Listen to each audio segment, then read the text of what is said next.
off the light and descend into the pit. Death is merely the threshold. The real horror begins when your eyes shut and there's no way out. I am that darkness from your childhood.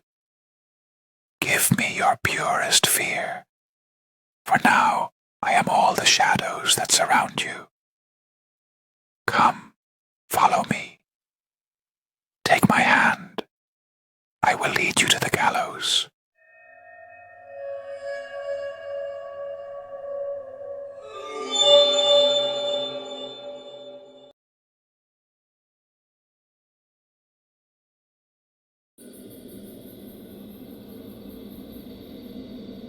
My name is Marcelo Rojas. I'm 29 years old. And there's something I've never been able to forget. Something that still haunts me every night when I close my eyes. My brother Jesus, he hasn't been the same since that Sunday. We lived in a small Colombian town called La Calera. The kind of place where everyone knows each other, where the air is clean and the people are good, or at least, that's what we used to believe. Jesus and I ran a carpentry shop our father left us. We built furniture, fixed doors and windows. It was a simple life, but an honest one. That winter Sunday, we had to head into the city. It was early, way too early. We left town around 3 in the morning, each of us carrying a backpack and all the money we had saved over the past few months. We needed new tools, better wood, and parts we couldn't get in the village. Are you sure we're not forgetting anything? Jesus asked as he tightened the straps of his backpack. Relax, bro. We've got everything. If we hurry, we'll get there by 6 and have the whole day to buy what we need. The mountains were beautiful that morning. The cold bit at our faces, but it was that clean mountain kind of cold. The trees stood like sleeping giants on both sides of the trail, and the river that ran parallel to the path was singing that same melody that always used to calm me. Birds were just starting to wake up, and their chirps blended softly with the murmur of the water. Look how beautiful everything is, Jesus said, pointing to where the first rays of sunlight were beginning to touch the tops of the trees. Dad was right. There's nothing more beautiful than the mountains at dawn. We walked in silence for a while, just soaking in the scenery. The trail was familiar. We'd taken it hundreds of times since we were kids. But that morning, something felt different. The wind whispers, and you can feel it. You're being watched. Careful now. You're not alone anymore. It was just before 6 when we saw her. An old woman, a local, with deep wrinkles and long gray braids resting on her shoulders. She was sitting near the river, on a large stone. When she saw us approaching, she slowly stood up. "Good morning," she rasped. "Would you boys happen to have a few coins for an old woman?" Jesus and I looked at each other. We were carrying all our savings, but none of it in small change. Plus, we were already running late. We had lost time just admiring the scenery. "I'm sorry, ma'am, but we don't have any change," I said politely. "We're heading into the city and brought everything together." "Just a few coins," she insisted, stepping closer. "Spare some change for a poor old woman." "We're sorry. We really can't," Jesus said, and kept walking. I followed him, but I could feel the woman's eyes burning into my back. When I glanced behind us, I saw she had started walking too, following usual ways a few steps behind. "Just a few coins," she kept repeating. "Just a few coins." "What's she doing?" Jesus whispered. "Why is she following us?" "I don't know. Let's just keep walking. She'll stop eventually." But she didn't. She kept following us along the trail, repeating those same words over and over. Her voice started to change, more demanding. The river's sound no longer calmed me. It seemed louder, almost angry. When we crossed the stone bridge, everything changed. She stopped right in the middle of it and shouted, "Cursed you are, cursed for turning your back on a poor old woman. May you get lost in these mountains and never find your way back." Her voice echoed through the trees like it didn't want to die. Jesus and I looked at each other, unsettled, but we kept going. They were just the words of a bitter woman, or so we thought. We kept walking, but something was wrong. The trail we knew like the back of our hands no longer looked familiar. The trees seemed taller, denser. The river sounded different. Sometimes it felt far away.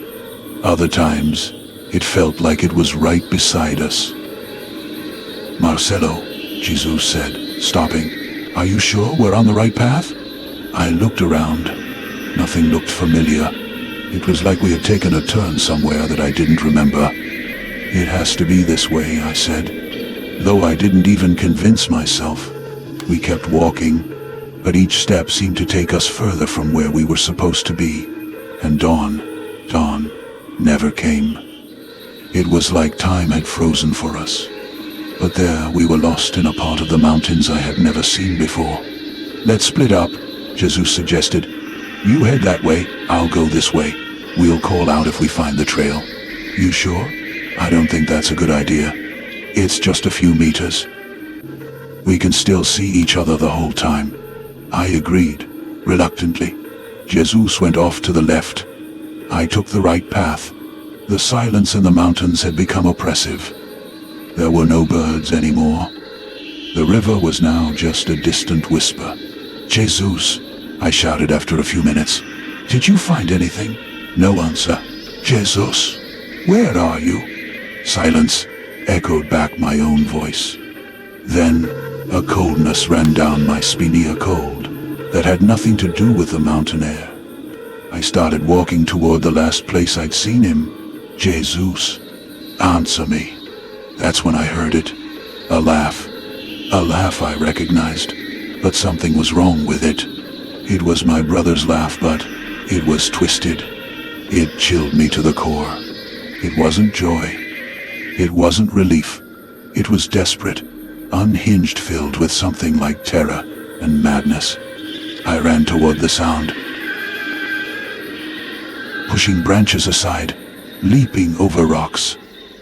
I found him in a small clearing, standing there, laughing harder than I'd ever seen him laugh. His eyes were wide open, like he'd seen something his mind couldn't understand. "Jesus, what's happening to you?" But he just kept laughing. Not a loud laugh, more like a broken, whispering giggle. It was almost drugged, but his eyes were insane, panicked, haunted. He was staring at something, pointing straight ahead. I followed his gaze, and what I saw will haunt me for the rest of my life. Not even 3 meters from us stood the old woman from the river, but she wasn't the same anymore. She still had the same body, the same clothes, but her face, it had morphed into something grotesque. Her skull had stretched into a downward-facing triangle. Her nose had become long and hooked. Her eyes burned with a fiery red glow that lit the dark around her.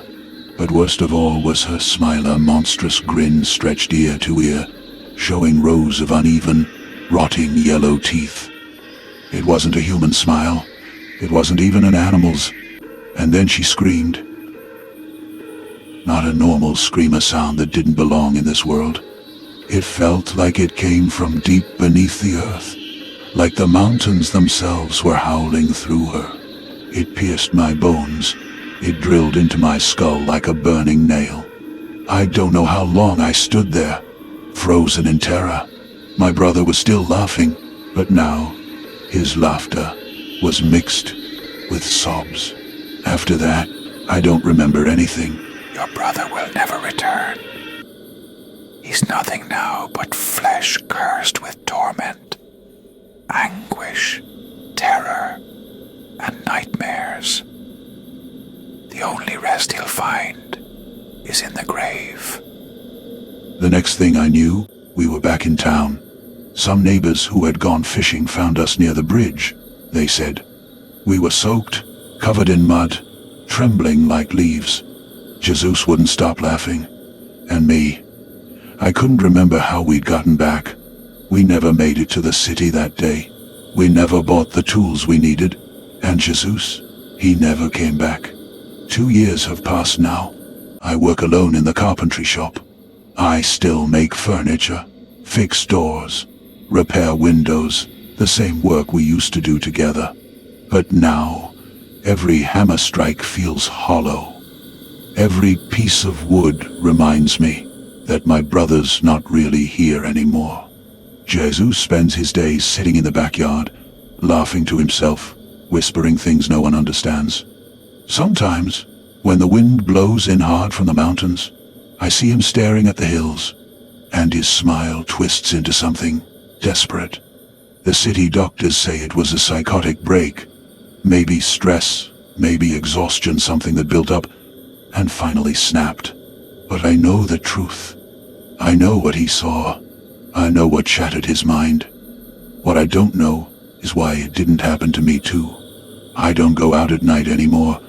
I avoid walking to the city. I always take the bus. I can't. Every time I look at the trail, the one that leads into the mountains, I feel that same cold terror freezing my veins. The townspeople ask why I don't go into the city anymore, why I don't travel. I tell them I'm busy with work.